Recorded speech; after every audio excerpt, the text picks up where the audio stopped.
Padre celestial, Dios todopoderoso, creador del cielo y de la tierra, soberano y sabio Dios, Dios de Abraham, Dios de Isaac, Dios de Jacob, Dios y Padre de nuestro Señor Jesucristo. Te doy gracias, Dios todopoderoso, por Cristo Jesús, por el poder de tu Espíritu. Te rogamos, Señor, que seas en tu Espíritu estando en medio nuestro, edificando los corazones de los santos y teniendo misericordia del expositor, Señor, al instruirme en tu Espíritu para que pueda instruir a tu pueblo. Porque te lo ruego en Cristo Jesús. Amén. Bueno. Tenemos aquí en Romanos 10, versículo 6, esta misma lectura que leyó el hermano Guadalupe, dice: pero la justicia que es por la fe dice así: no digas en tu corazón quién subirá al cielo, esto para traer abajo a Cristo, o quién descenderá al abismo, esto para hacer subir a Cristo de entre los muertos. Mas que dice: cerca de ti está la palabra, en tu boca y en tu corazón. Esta es la palabra de fe que predicamos. Eso hemos estado viendo, ya vimos 2 sermones precisamente de esta palabra de fe que predicamos. Pero no había explicado esto, de dónde sale, porque esta palabra sale del versículo 8, pero es como cortar el versículo, entonces quería ver de dónde la sacamos esta palabra, y sale del versículo 6 del 7 y del 8. Y ahora brevemente voy a explicar esos 2 versículos nada más, porque es interesante lo que aquí nos dice el apóstol. Así que dice: pero la justicia que es por la fe dice así: no digas en tu corazón quién subirá al cielo, esto para traer abajo a Cristo. Entonces eso mismo nos dice la palabra de Dios en Juan 3:13, dice: nadie subió al cielo sino el que descendió del cielo, el Hijo del Hombre que está en el cielo. Y la otra parte que dice: ¿y quién descenderá al abismo? Esto es para hacer subir a Cristo de entre los muertos. Y vemos nosotros que también precisamente eso mismo hizo Cristo. En Hechos 2:27 dice: porque no dejarás mi alma en el Hades, ni permitirás que tu santo vea corrupción. Y luego en Apocalipsis 1:18 dice: el que vivo y estuve muerto, mas he aquí que vivo por los siglos de los siglos. Es interesante esta frase que simplemente Pablo la sacó del Antiguo Testamento. Esta frase está en Deuteronomios 30. De ahí mismo Pablo la sacó, y no voy a ir a Deuteronomios 30 para interpretarla, porque la interpretación la está dando Pablo, sino para hacer una ilustración un poco más de la palabra. La voy a ilustrar y la voy a interpretar con lo que Pablo está diciendo estas frases. Esto nos sirve mucho para ilustrarnos. Por ejemplo, en Deuteronomios 30, en el versículo 11, es de donde Pablo saca estas palabras. Porque les digo yo, el Nuevo Testamento es el Antiguo Testamento velado, y el Antiguo Testamento es el Nuevo ya revelado. Esa es una regla hermosa de hermenéutica que es muy clara, que nos ayuda mucho a entender las Escrituras. Así que vemos aquí en este Deuteronomios 30, versículo 11, que dice: porque este mandamiento, que es la misma palabra, que yo te ordeno hoy, no es demasiado difícil para ti, ni está lejos. No está en el cielo para que digas: ¿quién subirá por nosotros al cielo? Y nos traerá y nos lo hará oír para que lo cumplamos. Ni está al otro lado del mar para que digas: ¿quién pasará por nosotros el mar para que nos lo traiga y nos lo haga oír, a fin de que lo cumplamos? Porque muy cerca de ti está la palabra, en tu boca y en tu corazón, para que la cumplas. Y Pablo nos habla de esto. Es precisamente es lo que Pablo nos está diciendo. ¿Y qué es lo que estamos viendo aquí? Hoy la salvación es algo muy difícil de conseguir para el hombre. Es imposible. Esta ley que el pueblo de Israel tenía aquí era una ley que tenía que ser escrita por el dedo de Dios. Y el pueblo de Israel no tuvo que ir al cielo a que la escribiera. Dios descendió al monte Sinaí y la escribió, se las dio a Moisés. Y Moisés se las pone ahí. Ya para ustedes no es difícil, no hay que cruzar el mar, no hay que ir al cielo, ya está aquí la ley, solo cúmplanla. Ahora nosotros, pero esto iba a tener un sentido mucho mejor, mucho más hermoso en la aplicación que el apóstol Pablo le está dando. Ahora, la salvación, hermanos, se oye bien fácil decir solamente predicándola, y cuando la predicamos ustedes tienen la salvación solo por creer en Cristo, pero esto no fue así de fácil. Esto no fue así de sencillo como lo vemos. Para que esto sucediera, dice, porque la justicia que es por la fe dice así. No digas en tu corazón quién subirá al cielo, esto es para traer abajo a Cristo. Es que precisamente lo dice así. Nadie subió al cielo, sino que el que descendió del cielo, el Hijo del Hombre que está en el cielo, tuvo que descender a alguien del cielo. De lo contrario era imposible lograr una salvación, porque tenía que ser hombre, pero tenía que ser santo, sin cometer el mínimo de los pecados. Para que esa persona, por eso Juan dice, yo lloraba, porque no se encontraba ni en el cielo, ni debajo de la tierra, ni en ningún lugar, quien fuera digno de abrir el libro y desatar sus sellos. No había nadie digno. Y le dijeron, ya no llores más, porque el león de la tribu de Judá ha vencido. Solo Cristo podía ser así, porque tenía que ser Dios y tenía que ser hombre. Tenía que ser las dos cosas. Eso es imposible para nosotros, pero ahora ya se logró eso. Y la otra parte dice, ¿o quién descenderá al abismo? Esto es para hacer subir a Cristo de entre los muertos. La otra parte imposible era, todavía de que viene Dios, que tiene una vida perfecta, que cumple la ley sin fallar en nada, ¿cómo van a ir ustedes al cielo y yo siendo pecadores? Imposible. Entonces, ¿por qué? Porque no se puede. Porque dice Dios que Él abomina todo lo que va en contra de la ley. No, Dios es santo y no puede ser que Él mismo rompa su propia justicia. Así que, ¿qué tenía que suceder para que un pecador vaya al cielo? Y lo que tenía que suceder era que Dios, que Cristo, te diera su justicia perfecta y Él muriera por ti y fuera al abismo. Y es lo que hizo también. ¿Quién descenderá al abismo? Esto es para hacer subir a Cristo de entre los muertos, porque esto pasó. Por eso lo dice Hechos 2:27. Porque no dejarás mi alma en el Hades. Es David hablando en el Espíritu. Ni permitirás que tu santo vea corrupción.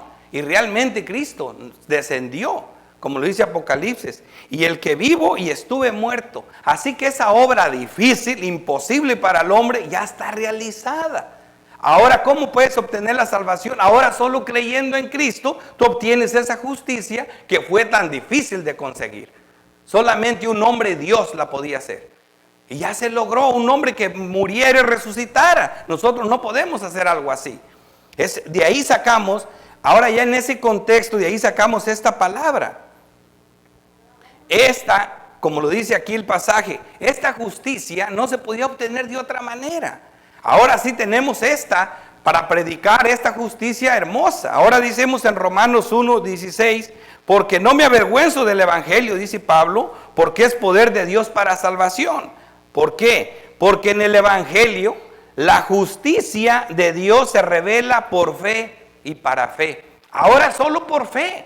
Ahora ya no hay que bajar del cielo, tener una vida perfecta, no pecar nunca y morir como hombre y resucitar de entre los muertos. Ya no tienes que hacer eso, porque ya lo hizo Cristo. Ahora solo creyendo en Cristo puedes obtener esta justicia. En esto está sentada esta palabra de fe que predicamos. Y ahora con esto, que si confesares con tu boca que Jesús es el Señor, es una, y luego y creyeres en tu corazón que Dios lo levantó de los muertos, serás salvo. Porque con el corazón se cree para justicia. Ahí prediqué todo un sermón. ¿Qué significa? Porque con el corazón se cree para justicia. El sermón es el verdadero nacimiento.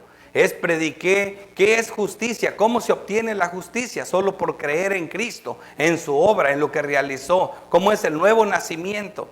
¿Qué implica eso? Creer en Cristo. Así que ya expliqué todo, ¿no? Es un sermón que está ahí ya en la página de la iglesia y es el verdadero nacimiento. Y la otra parte, pero con la boca se confiesa para salvación. Y esa es la importancia del nombre de Dios. Porque dice, porque con la boca se confiesa para salvación, y eso es en respuesta a lo que dice, y que si confesaras en tu boca que Jesús es el Señor. Eso es la parte importante. Así que vamos a verlo de esta forma. Aquí tenemos un bosquejo para desarrollar este tema, ya con esto como resumen. Ya saben, ahorita vamos a hablar del resto del libro de Romanos 10. El bosquejo vamos a tratar de hacerlo de esta forma, con la ayuda del Espíritu Santo. Vamos a ver los orígenes de la verdadera predicación. Porque este tema es interesante, es cómo debe de predicar la iglesia, cómo predica una iglesia reformada, cómo predicamos el evangelio, qué evangelio predicamos nosotros. Porque todo mundo predica el evangelio por todas partes, pero ¿cuál es el evangelio que transforma vidas? ¿Cuál es el evangelio que realmente salva? ¿Qué es ese mensaje? Es un mensaje que no es nuestro. Todas estas preguntas las voy a tratar de contestar ahora. Y lo primero que vamos a ver es los orígenes de la verdadera predicación, lo que no puede cambiar nunca, de dónde viene, sus orígenes. Después vamos a ver, en otro punto, los medios utilizados por Dios para llevar a cabo dicha obra, los medios que Dios utiliza. Y luego, en tercer punto, vamos a ver, en resumen, cuál es el mensaje que debe tener la predicación evangélica. Así que vamos a comenzar los orígenes de la verdadera predicación. Esto está bien ilustrado en nuestra maqueta en el Antiguo Testamento. Vamos a ver en el Antiguo Testamento ya Dios hablaba de esta iglesia predicando el evangelio, de lo que era una iglesia, de lo que iba a ser la predicación y qué elementos tenía que contener la verdadera predicación. Vamos a ir al libro de Zacarías 4, versículo 2. Aquí vamos a ver un cuadro, una imagen de lo que significa la verdadera iglesia y cómo es que esta iglesia debe de predicar, y luego lo vamos a ver en el Nuevo Testamento. Así que voy a comenzar aquí. Acuérdense que el Antiguo Testamento lo vamos a interpretar con el Nuevo. Primero vamos a ver el Antiguo y vamos a ver figuras, vamos a ver cosas que necesitan de interpretación. Y siempre van a ver que la Biblia se contesta sola. La Biblia se interpreta con la Biblia. Así que empezando en el versículo 2 dice, y me dijo, ¿qué ves? Y respondió Zacarías, he mirado, y he aquí un candelabro, todo de oro, con un depósito encima y sus 7 lámparas encima del candelabro, y 7 tubos para las lámparas que están encima de él. Y junto a él 2 olivos, el uno a la derecha del depósito y el otro a la izquierda. Y proseguí y hablé diciendo a aquel ángel que hablaba conmigo, ¿qué es esto, Señor mío? Porque es una imagen, ya la tienen figurada en la mente.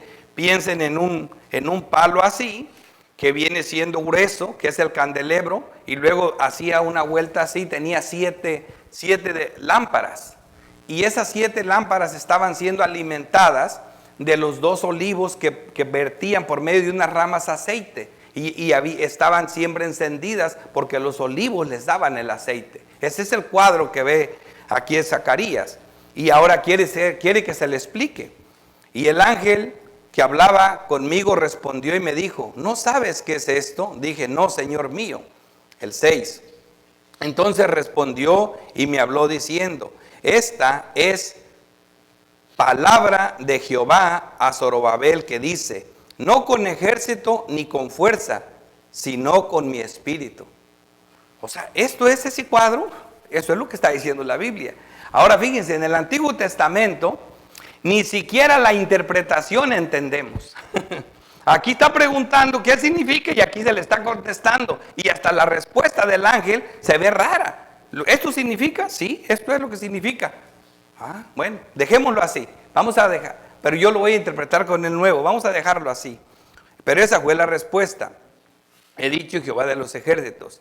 Hablé más y le dije, ¿qué significan estos 2 olivos a la derecha del candelabro y a la izquierda? Y me respondió diciendo, ¿no sabes qué es esto? Y dije, Señor mío, no. Y él dijo, estos son los 2 ungidos que están delante del Señor de toda la tierra. Aquí ya les llaman ungidos a los olivos. Fíjense, esto es importante. Y aquí vienen las interpretaciones ya en Apocalipsis 11:3 dice, y daré a mis 2 testigos que profeticen por 1260 días, vestidos de cilicio.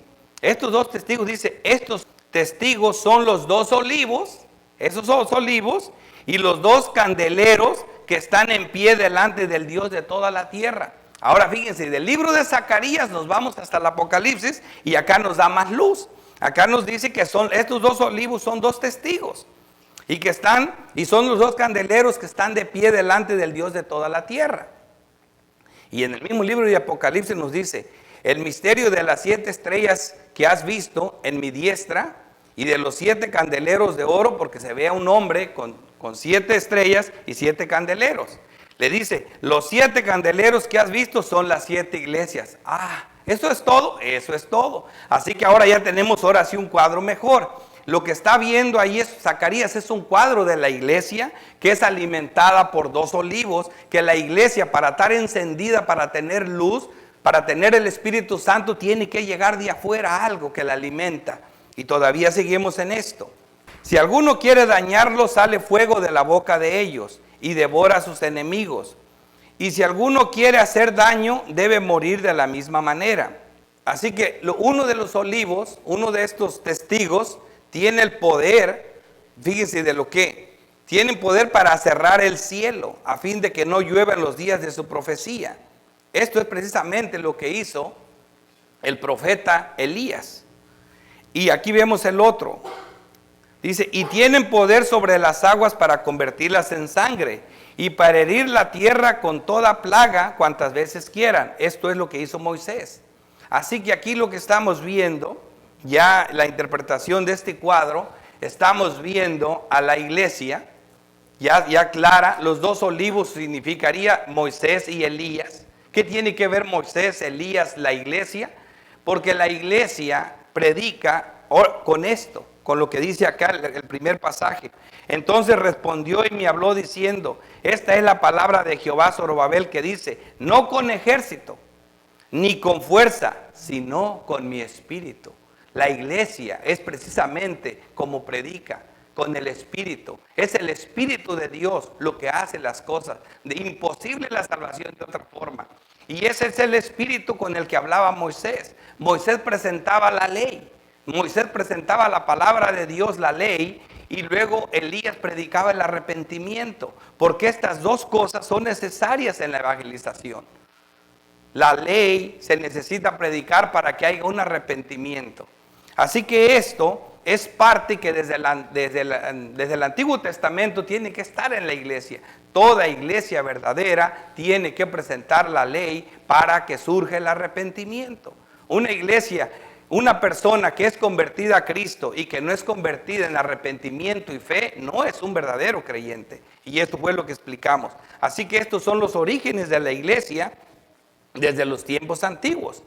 Y ahora en nuestro segundo punto vamos a ver los medios utilizados por Dios para llevar a cabo dicha obra. ¿Cómo es que esta obra tan grande, tan poderosa, como vimos que Cristo la hizo, porque Él fue el que descendió del cielo, Él fue el que murió y resucitó, y todo lo que ha hecho el Espíritu Santo es el que la transmite? Y ahora vamos a ver cuáles fueron los medios para presentar esto tan glorioso y tan anunciado por todas las Escrituras. Porque todo aquel que invocara el nombre del Señor será salvo, dice el 13. Vamos a ver esta necesidad de hacer esto, dice: porque todo aquel que invocara el nombre del Señor será salvo. Ya aquí eso es lo que le queda a uno: invocar, pregonar. Invocar es algo así como llamar, saber que la salvación no tiene nada con nosotros, que está fuera de nosotros, y tenemos que invocar para llamarla. Llamar a alguien en especial, es a un poder superior, pedir auxilio. Eso significa invocar. Pedir auxilio, protección, algo que no podemos hacer por nosotros mismos. Y la respuesta que tiene Dios a esto en Juan 6:37 dice que todo lo que el Padre me da vendrá a mí, y el que a mí viene no lo echo fuera. Cuando una persona ya está gritando, ya está proclamando, ya está invocando el nombre del Señor, es precisamente porque ya el Espíritu Santo ha hecho una obra en su vida. Porque de alguna manera esa persona sabe que es pecadora, esa persona se arrepiente, y ese es ese momento que ellos claman, que ellos gritan, que ellos buscan a Dios. Y hay promesas que Dios no los echará fuera. Dice: ¿cómo pues invocarán? Aquí eso es la parte, pero luego aquí Pablo dice: ¿pero cómo lo van a hacer? ¿Cómo pues invocarán a aquel en el cual no han creído? Primero hay que creer. Primero hay que creer, si no, no puedes invocar. O sea, antes de que te arrepientas tienes que creer, si no, ¿cómo lo harás? ¿Cómo invocarán? Dice, aquel en el cual no han creído. Dice, ¿y cómo creerán aquel en quien no han oído? Si nunca han oído de Él, ¿cómo van a creer en Él? ¿Quién les ha presentado esta obra de salvación de esta forma?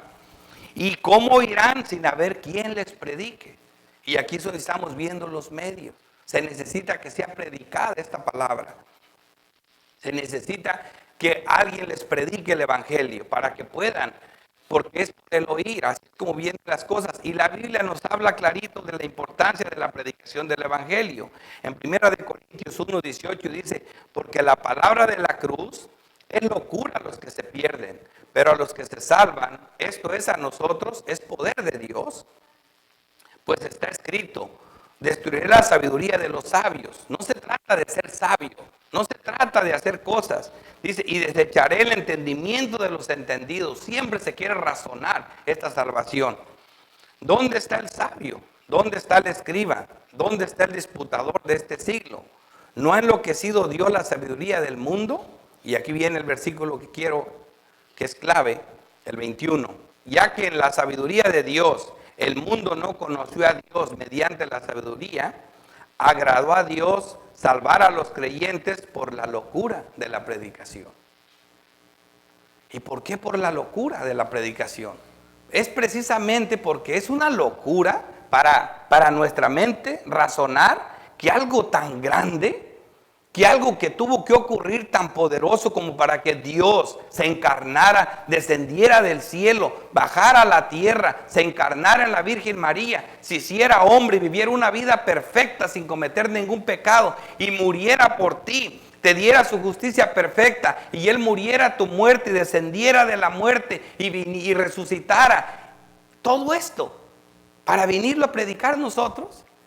Para que Dios use hombres como tan pecadores y débiles como nosotros para presentar esto. Esto es una locura, la predicación. ¿Por qué Dios nos deja a nosotros? Se hace como una locura. Pero esa es la manera. Esa es la manera. Agradó a Dios salvar a los creyentes por la locura de la predicación. Eso es lo que dice la Biblia. 1 Corintios 3:5. ¿Qué pues es Pablo y qué es Apolo? Aquí en el contexto tenemos la iglesia queriéndose dividir. Yo soy de Pablo, yo soy de Apolo, yo soy de Cefas, no, yo soy de Cristo. ¿Y qué es lo que vemos? Igual. Yo soy de fulano y andamos buscando cada quien a su pastor favorito. Pero no se trata de esto. El evangelio no se trata de hombres. Oigan esto, aquí dice, ¿qué pues es Pablo y qué es Apolo? Servidores por medio de los cuales habéis creído. Esa es la manera. Y eso según lo que a cada uno concedió el Señor, porque fue Dios el que les concedió ese don de predicar. Aquí dice Pablo, yo planté la palabra en el corazón de ellos.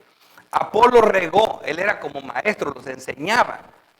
Dice, pero el crecimiento lo da Dios. Pero oigan esto, así que ni el que planta, ni el que riega, es algo. Así que no somos nada. Esa es la locura. Que no siendo nada, esa es la manera que Dios quiso que ustedes conocieran el evangelio. Sino Dios que da el crecimiento. Si Dios no necesita de nada ni de nadie. Sin embargo, esta fue la forma que quiso salvar al mundo. Por eso se le llama la locura de la predicación. ¿Y cómo predicarán si no fueran enviados? Como está escrito, cuán hermosos son los pies de los que anuncian la paz y de los que anuncian buenas nuevas. Aquí vemos que a Dios le complació salvar al mundo por la locura de la predicación. Dice, ¿y cómo irán si no hay quien les predique? Pero aquí continúa.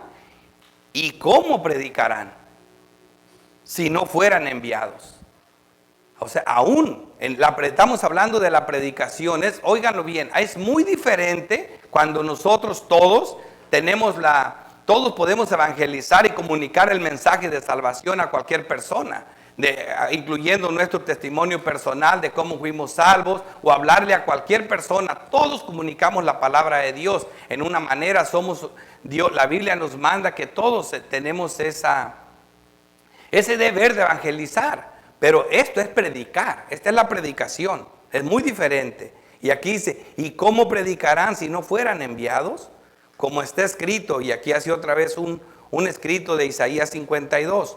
Cuán hermosos son los pies de los que anuncian la paz, de los que anuncian buenas nuevas. Y voy a ir al pasaje porque me va a ayudar a ilustrar lo que quiero decir con esto. Ya ven que siempre nos ilustra muy bien el Antiguo Testamento. Isaías 52 en su versículo 6.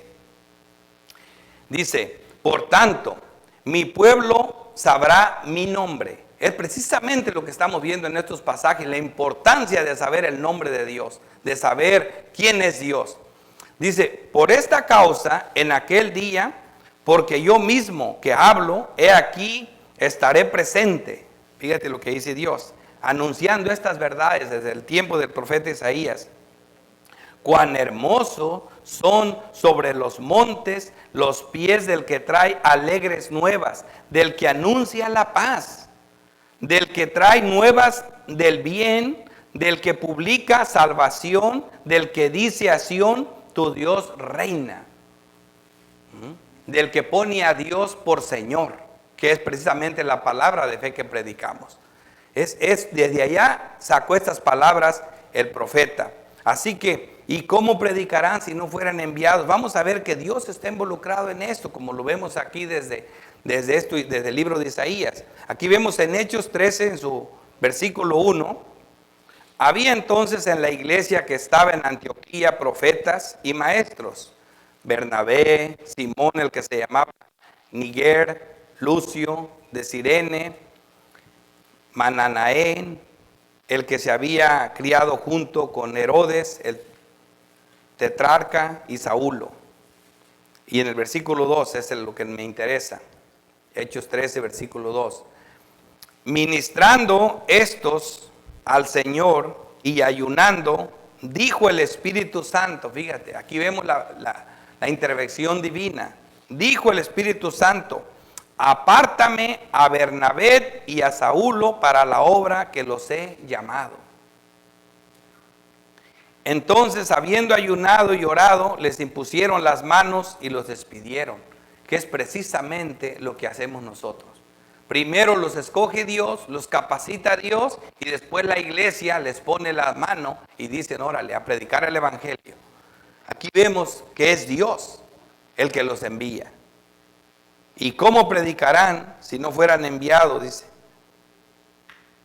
Y aquí vemos en segunda de Pedro, capítulo 1, versículo 21. Estamos viendo, ¿y cómo predicarán si no fueran enviados? Porque nunca la profecía fue traída por voluntad humana, sino que los santos hombres de Dios hablaron siendo inspirados por el Espíritu Santo.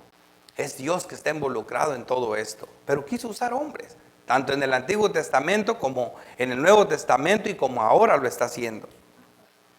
Vemos aquí en Lucas 10, en su versículo 2. Aquí vemos a Jesucristo en un contexto evangelístico donde manda a los 70 de dos en dos a predicar el evangelio. Y aquí les dice en este pasaje, y les decía, la mies a la verdad es mucha, mas los obreros pocos. Por tanto, rogad al Señor de la mies que envíe obreros a su mies. O sea, había mucha cosecha. Siempre el número de personas que tienen que ser salvas es mucho más grande que el número de las personas que van a predicar el evangelio. Pero lo importante aquí es que dice, por tanto, rogad, orad. La iglesia ora, la iglesia ruega. ¿Vieran cuánto oramos nosotros? ¿Cuánto rogamos que Dios nos enviara pastores? Que Dios nos mandara a quien nos predicara el evangelio. Por tanto, rogad al Señor de la mies que envíe obreros a su mies. Porque la iglesia sabe que es Dios el que da esos dones. Y es precisamente Dios el que da a los predicadores. Y por eso dice, ¿y cómo predicarán si no fueran enviados? Y aquí en el 16, continuando con esto, dice, mas no todos obedecieron el evangelio. Y dice, Señor, ¿quién ha creído a nuestro anuncio? Así que la fe es por el oír y el oír por la palabra de Dios. Otra vez vuelve aquí a decir clarito que la fe viene por el oír y el oír por la palabra de Dios. Todo esto, toda esta justicia, ¿Cómo yo puedo ser tan justo como Dios? ¿Cómo yo puedo no morir nunca? ¿Cómo yo puedo ser borrado de todos mis pecados? ¿Por algo como creer? Sí, por algo como creer en la palabra de Dios, que tiene poder. Y lo vemos en las Escrituras, como cuando Cristo mismo le dice a Lázaro, un hombre que tenía 4 días muerto: Lázaro, sal fuera. Lázaro le obedece porque Cristo le da vida. Es precisamente lo que sucede con nosotros. Estando muertos en delitos y pecados, Dios nos da vida para que creamos el Evangelio. Como Dios en Hechos 16, que le abre el corazón a Lidia para que creyera el mensaje. Se le estaba predicando, pero tuvo que haber una intervención divina. Le abrió el corazón a Lidia para que pudiera entender ese mensaje y fuera salva. Así que vemos el poder de la palabra predicada. En primera de Pedro 1:23 dice, siendo renacidos. O sea, lo vimos cuando hablamos del nuevo nacimiento, siendo renacidos. O sea, ya naciste, sí, ya todos nacimos, por eso estamos aquí. Pero aquí están hablando de renacer, de nacer de nuevo, que fue lo que Cristo le dijo a Nicodemo: tienes que nacer de nuevo para que entres al reino de los cielos. Él no entendía, decía que si a poco se tenía que meter al vientre de su madre para volver a nacer. Y aquí vemos de qué manera se renace. Ya lo saben porque vimos los otros sermones. Siendo renacidos, no de simiente corruptible, no de tu mamá y tu papá, sino de lo incorruptible. ¿Por qué? Por la palabra de Dios que vive y permanece para siempre. Ese es el poder de la palabra de Dios predicada. Esto lo hace la palabra. Primera de Corintios 1:21. Agradó a Dios salvar a los creyentes, otra vez, por la locura de esta poderosa palabra predicada, por la locura de la predicación. Pero nosotros predicamos, dice aquí, a Cristo crucificado. Eso es lo que predicamos, a Cristo crucificado. En 2 de Corintios 4:5 dice, porque no nos predicamos a nosotros mismos. Eso es lo que hace un hombre que realmente es Dios el que lo llamó. Él nunca se predica a sí mismo. No soporten un hombre que se para en el púlpito a predicarse él mismo. Nunca lo permitan eso, porque el hombre no está capacitado para eso. Un predicador es un heraldo. Un heraldo es una persona que el rey le da un mensaje y trae un mensaje del rey. Él no viene a hablar nada de él, es un mensaje poderoso. Ese mensaje puede significar muerte, puede significar vida. Él no puede cambiarle nada. Él solo se tiene que parar, se para arriba de algo, de un púlpito, y pregona y lee solamente lo que tiene que leer. Y tiene poder, no porque él lo leyó, sino porque viene de parte del rey. No la tienen contra él, el mensaje no es de él, es del rey. Este es del Rey de Reyes, es del Señor. No tiene nada que ver el predicador. O sea, no piensen tanto en el hombre. Si estoy leyendo las Escrituras, léanle, crean en la Biblia. Créanle a los textos que no están sacados de contexto. Así que vemos aquí en 2 de Corintios 4:5 dice, porque no nos predicamos a nosotros mismos, sino a Jesucristo como Señor, como Rey. Eso es lo que estamos haciendo. Eso es lo que hace un verdadero predicador. Así que ahora vamos a ver como tercer punto, en resumen, cuál es el mensaje que debe contener la predicación evangélica. Esta es la parte más importante que yo quería llegar. ¿Cuál es ese mensaje que debe contener la predicación evangélica? ¿Cómo predica una verdadera iglesia, un verdadero cristiano? ¿Qué es lo que predica? Y es lo que vamos a ver ahorita. Vamos a ver 4 o 5 cosas que debe de contener, por las más importantes. Por ejemplo, primero, es un mensaje acerca de Dios, porque este plan de salvación se encuentra anclado en Dios. No se trata del hombre, no se trata de las necesidades del hombre. La Biblia tiene un mensaje de salvación para el hombre, pero esto es de parte de Dios. Así que es un mensaje acerca de Dios. El predicador, al igual que Cristo, debe dar a conocer su nombre, el nombre de Dios. Juan 17:26. He dado a conocer tu nombre. Eso es lo que Cristo vino a hacer. La predicación de Cristo contenía esto. Dice, he dado a conocer tu nombre. En este caso, o si ustedes leen Juan 17, saben que es una oración de Cristo como de sacerdote intercediendo por su pueblo, por su iglesia. importa a Dios. Dice, y les he dado a conocer aún, para que el amor con que me has amado esté en ellos y yo en ellos. Y esta es la vida eterna. ¿Qué es la vida eterna? Todos nos interesa saber cuál es la vida eterna. Que te conozcan a ti, al único Dios verdadero y a Jesucristo a quien has enviado. Esta es la vida eterna. ¿Ve por qué es importante que demos a conocer su nombre? Porque la evangelización tiene que tener como contenido, primero, que es un mensaje acerca de Dios. El nombre de Dios representa a Dios mismo. Toda la verdad revelada acerca de Dios está en su nombre. Su nombre debe ser conocido y santificado. Y voy a dar una lista rápida de sus nombres, porque simplemente este es algo breve. Pero cada una de estas cosas significa que este es el mismo Dios. Yo ponía hace rato un ejemplo, que por ejemplo, si yo me caso con una esposa y le digo, mira, si tú te vienes conmigo, con mi mujer, le digo, yo te voy a dar todas estas cosas, porque te voy a dar una casa nueva, te voy a dar un carro, no te va a faltar nada. Y todo eso yo le estoy diciendo una serie de cosas. Y voy a vivir contigo hasta que me muera. Pero si haces esto, si me engañas, inmediatamente te voy a dejar. Bueno, ella vive conmigo y todo lo que le dije se cumplió. Todo está bien, no ha pasado nada, tiene todo lo que ella desea, pero al año 20, al 25 cometió ese error que le dije que no hiciera. Y ese tiempo tengo que presentar mi otro atributo. Ella pide perdón, le dije, no, te dije que si hacías esto, hasta ahí se terminaba. Y hoy se termina esto. No más eres mi esposa. Así que esto es lo que tenemos que tener claro de Dios. Nunca puedes quitarle sus atributos. Él nunca va a negar lo que Él es.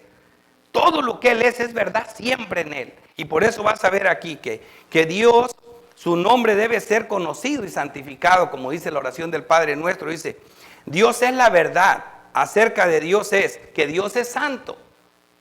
Esa es una de sus cosas, es santo. Nunca va a dejar de ser santo. Dios es justo. Dios es bueno. Dios es amor. Es verdad. Ese es el Dios que todos quieren. Ese es el que echa a mí. Ese yo lo quiero. Está bien. Pero no lo puedo cortar. Porque también es aceidad. Porque también es belleza. También es bondad. También es celoso. También es un Dios que tiene un conocimiento pleno. Es un Dios de gloria. Dios es gloria. Es espiritualidad, eternidad, inmutable, inmortal, invisible. Es el único y sabio Dios. La sabiduría más grande está en Él. Es un Dios de ira, una ira santa que Él tiene. De justicia, de misericordia. Es omnipotente, omnisciente. Omnipotente es el todopoderoso. Omnisciente, todo lo sabe. Omnipresente, se encuentra en todas partes. Es un Dios de paz. Perfección, sabiduría, santidad, unidad, veracidad, creador de todo y soberano. Todas estas cosas están en Él y no deja de ser ninguna para tener la otra. Y nomás es por decir unas palabras, hay mucho más de Dios. Hay mucho más de Dios. Así que es un mensaje acerca de Dios. La otra cosa que tenemos que tener claro que es un mensaje acerca de Cristo. Es un mensaje acerca de Cristo. Juan 1:12 dice, mas a todos los que lo recibieron, a los que creen en su nombre, les dio potestad de ser hechos hijos de Dios. Esto es lo importante, es un mensaje acerca de Cristo. Juan 3:36 dice, el que cree en el Hijo tiene la vida eterna, pero el que rehúsa creer en el Hijo no verá la vida, sino que la ira de Dios está sobre de él. ¿Ven? Qué importante es presentar este mensaje acerca de Cristo, porque el que cree en Cristo tiene la vida, pero el que no crea no tan solo no verá la vida, sino que la ira de Dios está sobre de él. Segunda de Corintios 4:5, porque no nos predicamos a nosotros mismos, sino a Jesucristo como Señor. Es precisamente lo que hacemos. Primera de Corintios 1:23, pero nosotros predicamos a Cristo crucificado. Predicamos a Cristo como Señor y predicamos a Cristo crucificado. Las dos cosas. Así que en Cristo vemos a Cristo con todos sus atributos. Otra vez tuvimos un estudio y hablamos de varias cosas de Cristo. Y por ejemplo aquí vamos a ver a Cristo. Y muchas veces este mismo Cristo lo están compartiendo muchas iglesias que dicen que son cristianas. Y todo el mundo dice, el hermano arminiano, que el hermano católico, que el hermano pentecostal, que el hermano esto. Yo no le llamo hermano porque no compartimos el mismo Padre. Porque el Padre de ellos crea una posibilidad para salvar, pero tú tienes que poner la otra parte portándote bien. Mi Dios no creó una posibilidad. Mi Dios hizo la salvación perfecta, de principio a fin. Él solo, no necesitó mi ayuda para nada. Así que no es el mismo Dios. Y aquí vamos a ver algunas cosas de lo que es este Cristo, para que vean que no es el mismo de todos. Como profeta tenemos su palabra profética, que es más poderosa que cualquier cosa. Como rey ya vimos muchas cosas como rey. Cristo es nuestro sacerdote y como sacerdote intercede por nosotros, hizo la expiación, y luego con la expiación logró para nosotros propiciación. ¿Sabían eso? Y con eso nos quitó el pecado, anuló el pecado. También logró una redención, nos redimió del poder de Satanás. Y también nos hizo una reconciliación y nos dio la paz. Volvió a arreglar los problemas que había contra la justicia de Dios. El hombre estaba enemistado con Dios. Cristo, por medio de su muerte en la cruz, hizo precisamente reconciliación. Nos reconcilia logrando así la paz. También es nuestro abogado, como lo vimos, que es nuestro juez. Cristo es el buen pastor y es la puerta a la salvación. Vimos a Cristo como nuestro amigo, nos revela los secretos del reino. Cristo el alimento de nuestras almas, es pan de vida, manantial de vida eterna. Cristo el camino, Cristo la verdad y la vida, la única vía de salvación. Cristo, la luz del mundo, la sal del mundo, nuestro gozo, Cristo justicia nuestra. Todo esto es Cristo. Y no deja de ser una cosa para ser otra. Siempre es así. Eso es un mensaje acerca de Cristo. Hay que predicar a Cristo y a Él como todo. A Cristo crucificado y a Cristo como Señor. No nomás como crucificado. Muchos presentan a Cristo. Mira, Cristo ya murió por ti. Te ama. No, preséntalo como Señor también. A Cristo crucificado y a Cristo como Señor. Así que aquí lo vamos a ver en otra parte. Dice, es un mensaje acerca del Espíritu Santo. También es importante que la iglesia conozca esto. Marcos 3:28. De cierto os digo que todos los pecados serán perdonados a los hijos de los hombres y las blasfemias, cualquiera que sean. Fíjate lo que dice para que vean el rol del Espíritu Santo. Pero cualquiera que blasfeme contra el Espíritu Santo no tiene jamás perdón, sino que es reo de juicio eterno. Este es el pecado imperdonable del que tanto se habla. Y ya sabemos nosotros cuál es. Es la incredulidad. Este es el pecado imperdonable. Y aquí en 1 Corintios 12:3 dice, por tanto os hago saber que nadie que hable por el Espíritu de Dios llama anatema a Jesús. Y nadie puede llamar a Jesús Señor si no es por el Espíritu. Traigo este texto porque cuando decimos que todo se le puede perdonar al hombre, menos la blasfemia contra el Espíritu Santo. Se oye como que dice, entonces podemos blasfemar de Dios y de Cristo. No, porque dice, por tanto os hago saber que nadie que hable por el Espíritu de Dios llama anatema a Jesús. Jamás. Y nadie puede llamar a Jesús Señor sino por el Espíritu Santo. Para que Él es el Señor, tiene que ser por la intervención del Espíritu Santo. Esa es la importancia del Espíritu. Hechos 7:51. Aquí vemos esto, lo que estamos viendo, la intervención del Espíritu. Aquí vemos en Hechos 7:51, dice, duros de cerviz y incircuncisos de corazón y de oídos, vosotros resistís siempre al Espíritu Santo, como vuestros padres, así también vosotros. Es precisamente el pecado imperdonable, es resistir al llamado continuo del Espíritu Santo. Eso es lo que lo hace un pecado imperdonable, porque pecan contra el Espíritu, lo blasfeman, porque siempre están resistiendo. Dice aquí, duros de cerviz, incircuncisos de corazón, siempre resisten al Espíritu Santo. Y aquí en Romanos 5:5 dice, y la esperanza no avergüenza porque el amor de Dios ha sido derramado en nosotros, en nuestros corazones, por el Espíritu Santo que nos ha dado. Ven la importancia del Espíritu Santo en la salvación. Para que tengamos amor de Dios y sea derramado en nosotros, tiene que haber intervención del Espíritu Santo. En 1 de Tesalonicenses 1 dice, nuestro evangelio no llegó a nosotros en palabras solamente. Es que esto es, no solamente son palabras. Cuando la persona es autorizada por Dios, cuando el evangelio es la palabra de Dios, no llega en palabras solamente, sino también en poder, en el Espíritu Santo y en plena certidumbre, como bien sabéis cuál fuimos entre vosotros por amor de vosotros. Cuando una persona es salva, no solo llega en palabras, sino en un poder especial que lo hace el Espíritu Santo. Y así que aquí vemos con esto que es un mensaje acerca del Espíritu Santo. Y aquí por último vamos a ver que dice, porque el Espíritu Santo nos hace un llamado eficaz, nos santifica, nos preserva, nos autentifica, nos acredita, nos aprueba. Es el sello de garantía de la redención adquirida. Todas estas cosas hace el Espíritu Santo y tiene una importancia también en este mensaje de salvación. Y aquí la parte más importante es la cuarta y última, dice, es un llamado al arrepentimiento y la fe. De esto hablé, porque ya hablé lo que es el llamado al arrepentimiento y la fe. Hablamos en los dos sermones, pero aquí lo vamos a resumir. Esta también es la mejor aplicación para la iglesia.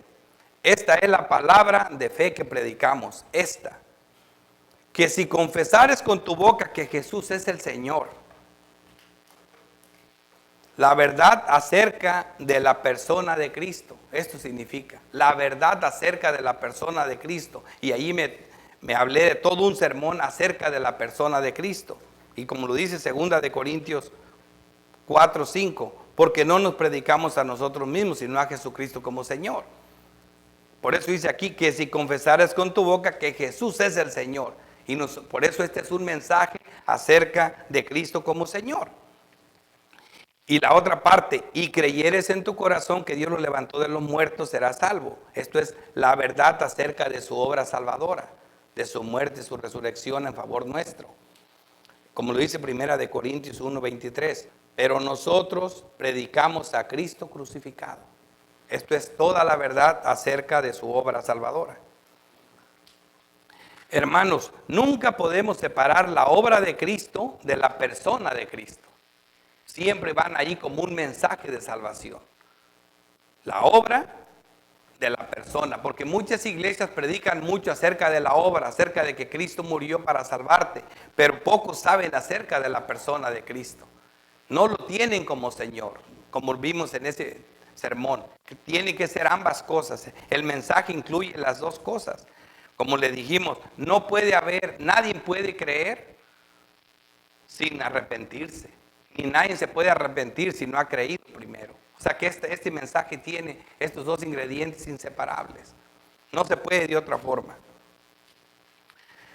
La persona, dice, la importancia de su señorío, hablando de la persona de Cristo, de su nombre, solo conociendo a Cristo nos podemos arrepentir. Tenemos que conocerlo, por eso es tan importante saber la verdad acerca de su persona. Marcos 1:4 dice, vamos a ver aquí lo importante, lo que es necesario para arrepentirse y lo importante que la Biblia habla del arrepentimiento. Juan en el desierto y predicaba el bautismo de arrepentimiento para perdón de pecados. Y lo vemos aquí también que dice, desde entonces comenzó Jesús a predicar y a decir, arrepentíos porque el reino de los cielos se ha acercado. Tanto Juan predicador como Cristo predicador hablaban de la necesidad de arrepentirse. Y en Hechos 2:38 Pedro les dijo, arrepentíos y bautizad cada uno de vosotros en el nombre de Jesucristo para perdón de pecados y recibiréis el don del Espíritu Santo. Esa es la importancia que tiene el arrepentimiento. La obra de Cristo, todo acerca de su muerte y su resurrección para la gloria, para lograr la justicia en favor nuestro que solo obtenemos por fe. Aquí vamos a ver la parte de la fe. Juan 7:38 dice, el que cree en mí, como dice la Escritura, de su interior correrán ríos de agua viva. Esto dijo del Espíritu que habían de recibir los que creyeran en él, pues aún no habían venido el Espíritu Santo. Y vemos aquí en 1 de Juan 5:4, porque todo lo que es nacido de Dios vence al mundo. Y esta es la victoria que ha vencido al mundo, nuestra fe. Nuestra fe.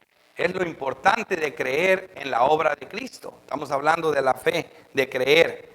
Primera de Juan 5:1. Todo aquel que cree que Jesús es el Cristo es nacido de Dios. Es la manera que se puede hacer, creyendo que Jesús es el Cristo. Y todo aquel que ama al que engendró, ama también al que ha sido engendrado por él. Es la importante de la fe. Y aquí tenemos otros dos pasajes, Juan 5:24. De cierto os digo, el que oye mi palabra y cree al que me envió tiene vida eterna y no vendrá a condenación, mas ha pasado de muerte a vida. Lo que significa el poder de la palabra de Dios, que te hace creer en Cristo, te pasa de muerte a vida, te hace nacer de nuevo. Y por último, Romanos 5:1. Justificados pues por la fe, tenemos paz para con Dios por medio de nuestro Señor Jesucristo. Así que esto es algo muy importante para nosotros como iglesia. Esta sería nuestra aplicación. Esta es la manera que debemos de tener siempre presente cuando predicamos el Evangelio. Así que es un mensaje acerca del pecado. Y por último dice, para los que están sin Cristo, esto es un mensaje acerca del pecado. Importante esto también. La incredulidad, el peor de los pecados. Cuando hablamos de esto es interesante, porque la Biblia dice que cuando el Espíritu venga nos convencerá de pecado. Y dice, de pecado por cuanto no creen en mí. Eso es el pecado, por cuanto no creen en mí. El peor de los pecados es la incredulidad. Y esto es interesante porque si voy a tomarme un poquito de tiempo explicándolo.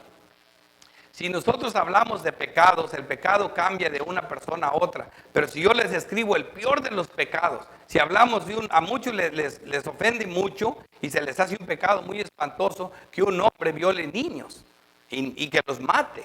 Ese es un pecado muy feo. Vamos a ponerlo en la lista. A otros se les hace muy feo un hombre que por poder mate tantas personas como lo hizo Hitler, o que llegue hasta el holocausto como lo hizo. Eso se hace muy feo. También pongámoslo en la lista. Y a otros se les hace difícil que hombres por medio de la fe estén estafando a las personas y robando dinero. Y sean unos hombres que no creen en nadie.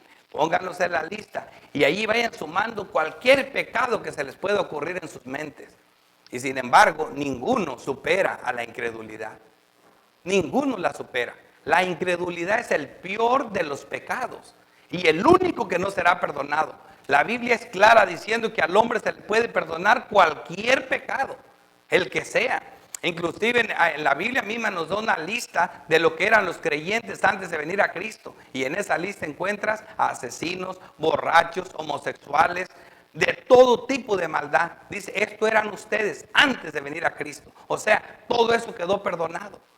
Pero lo que no se puede perdonar es la incredulidad. Es el peor de los pecados. Dice aquí Juan 3:18, el que en él cree no es condenado. Así de fácil, por creer. Lo contrario a la incredulidad es creer.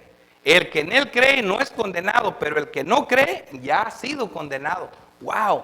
¿Tanto así? Sí. No preguntó el que pecó aquí, pecó acá. No. Solamente dice, el que en él cree no es condenado. No importa lo que hayas hecho en tu vida. No eres condenado. Pero el que no cree ya ha sido condenado, así sea mejor que Teresa de Calcuta. Ya ha sido condenado. Porque no ha creído en el nombre del unigénito Hijo de Dios. Esto es la palabra de Dios. Y aquí vemos el mismo Juan 3:36. El que cree en el Hijo tiene vida eterna. Otra vez creer. Con eso tiene vida eterna. Pero el que rehúsa creer en el Hijo no verá la vida. Pero no es todo, sino que la ira de Dios está sobre de él. Constantemente Dios lo está aborreciendo porque no cree. Eso es el pecado más horrible que hay, la incredulidad. ¿Y saben por qué? Porque ella es la que de ella nacen todos los pecados. Ningún pecado hubiera existido en este planeta si no fuera por la incredulidad. Dios le dijo al hombre, no hagas esto, y el hombre no le creyó más al diablo, y eso engendró todos los pecados que ustedes conocen ahorita en la tierra. La incredulidad engendró todos los pecados que hay en el mundo. Por eso es el peor de los pecados. Dicen, no, pero es que violar es muy feo. Sí, pero lo parió la incredulidad. La incredulidad. Porque si Adán le hubiera creído a Dios, nada hubiera ocurrido. Por eso creer cambia toda la vida. Esto es lo primero que nos mostró el Espíritu Santo de pecado. También nos mostró de justicia. Dice, justicia por cuanto voy al Padre no me verás más.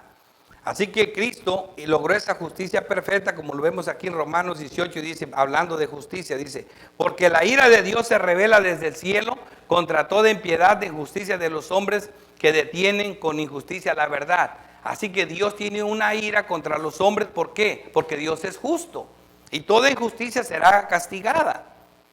Y así rápido, de juicio. ¿Y de juicio por qué? Dice, y de juicio por cuanto el príncipe de este mundo ha sido ya juzgado. Satanás, que es el rey de la maldad, ya ha sido juzgado. Y si ha sido juzgado él, lo serán todos los demás. Y otros ejemplos del juicio, dice Romanos 2:16. En el día que Dios juzgará por Jesucristo los secretos de los hombres, conforme a mi evangelio. Y en segunda de Timoteo 4 dice, te encarezco delante de Dios y del Señor Jesucristo, que juzgará a los vivos y a los muertos en su manifestación y en su reino.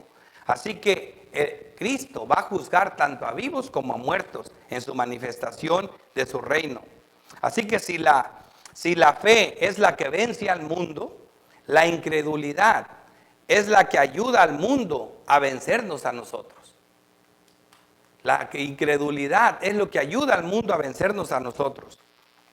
Nunca podemos separar, hermanos, la obra de Cristo de la persona de Cristo.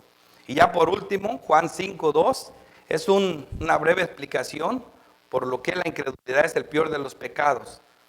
En Juan 5:2 dice, en esto conocemos que amamos a los hijos de Dios, cuando amamos a Dios y guardamos sus mandamientos. Es importante lo que ocurre aquí, dice.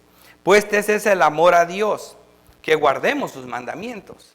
Este es el amor a Dios, que guardemos sus mandamientos, y sus mandamientos no son gravosos. El hombre que realmente ha sido regenerado, el hombre que creyó en Dios, no sufre para guardar la ley, se goza en la ley. Dice, porque todo lo que es nacido de Dios vence al mundo. Eso lo vimos ahorita, la fe vence al mundo.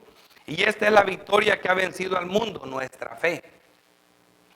¿Quién es el que vence al mundo? Sino el que cree que Jesús es el Hijo de Dios. Creer que Jesús es el Hijo de Dios vence al mundo por medio de la fe. Pero vean esto. Van a decir que tiene que ver esto con la incredulidad, pero van a ver lo que hace una persona que no cree en Dios. El 10 es el clave. El que cree en el Hijo de Dios tiene el testimonio en sí mismo. El que no cree a Dios, fíjense lo que significa no creer a Dios. El que no cree a Dios le ha hecho mentiroso. Todavía eso hacen cuando no creen en Dios. Le hacen mentiroso a Dios. Porque no han creído en el testimonio que Dios ha dado acerca de su Hijo. ¿Cuál es ese testimonio? Bendito Dios que el versículo que sigue nos lo dice. 11. Y este es el testimonio que Dios nos ha dado, vida eterna. Y esta vida está en su Hijo. Esta vida está en su Hijo. Así que lo que está diciendo, porque no han creído en el testimonio que Dios ha dado acerca de su Hijo, es que es vida eterna en su Hijo. Por eso dice, el que cree en el Hijo de Dios tiene el testimonio, tiene a Cristo en sí mismo. El que no cree a Dios le ha hecho mentiroso porque no le cree a Dios. Y le dice, eres mentiroso. Constantemente le está diciendo eso a Dios. Si nosotros le preguntamos a una persona que hace eso, él diría que no. Pero eso es de acuerdo a su criterio, pero no de acuerdo a las Escrituras. El que tiene al Hijo tiene la vida, y el que no tiene al Hijo de Dios no tiene la vida. No hay términos medios. Sabemos que somos de Dios y el mundo entero está bajo el maligno. Así es de fácil. Así que, hermanos, oro para que el Señor nos haga entender estas verdades. Y ustedes vieron que estas son las Escrituras las que hablan. Voy a orar y concluyo. Padre celestial, Dios todopoderoso, Creador del cielo y de la tierra, te damos gracias, Señor, por Jesucristo, por el Espíritu Santo, por toda la obra salvadora que haces en favor nuestro, por mostrarnos por tu Espíritu tu palabra, por enseñarnos lo glorioso de tu Evangelio y por ver el terror, Señor, que significa no creer en ti. Esto nos debe animar a nosotros como santos para predicar tu palabra, Señor, con tanto amor a los hermanos, sabiendo que terrible cosa les espera porque no creen en ti. Porque tú en tu justicia santa no dejarás sin juicio al que te llama mentiroso. Sabemos, Señor, lo terrible que es eso. Por eso te rogamos, Padre Santo, que nos muestres estas verdades a nosotros para predicar con mucho afán y también a ellos que no te conocen, que tiemblen ante tus verdades. Te damos gracias por edificarnos en tu palabra, por los bautizos que fueron de mucha bendición para nosotros y por esta reunión que tenemos todos los santos. Te lo rogamos y te damos las gracias en el nombre glorioso de Cristo Jesús. Amén.